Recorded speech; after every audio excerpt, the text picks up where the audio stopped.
I've never been a big fan of shopping for clothes, especially when they aren't for me. But when I was a kid, it was sheer torture. Unfortunately, though, before we were old enough to stay by ourselves, my mother would force my big brother and me to tag along. But there was one particular store in the small town where I grew up that had the potential of being a bit more fun than usual because it had an elevator. So at some point during one shopping trip, either we wandered off from our mother or maybe she just wanted us out of her hair, but somehow we ended up at the elevator all by ourselves. At first, the two of us went up and down together, but sooner or later, I wanted to go all by myself, while my brother would stay behind. So I stepped in and watched as the elevator doors slowly closed. Then I waited, and I waited, and I waited, but nothing happened. The elevator didn't move, and even worse, the doors didn't reopen. I was stuck, and I was freaking out. You know, we may not all get stuck in an elevator, but at some point we all will get stuck in life. Perhaps you're in a job that you can't stand and don't know how to move on to something new. Maybe you're in an unhealthy relationship and don't know how to move on.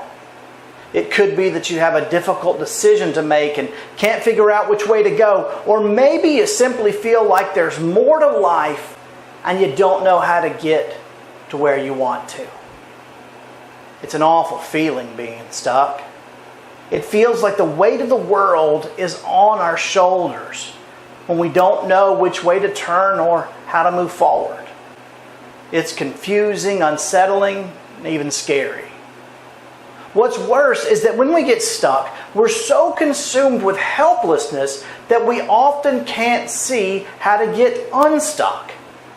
We're blinded to the answer that might be right in front of us. Listen to these words from Proverbs chapter 3, verses 5 and 6. Trust in the Lord with all your heart, and do not rely on your own insight. In all your ways acknowledge Him, and He will make your path straight. Dear friend, the weight of the world doesn't have to be on your shoulders. It's not all up to you. You may not always know which direction you should take or which decision to make, but know this: God is there to guide you.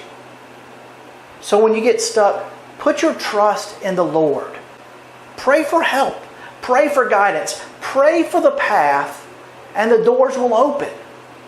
And who knows? Maybe the answer is right in front of you. That's your word for Wednesday. May God bless you.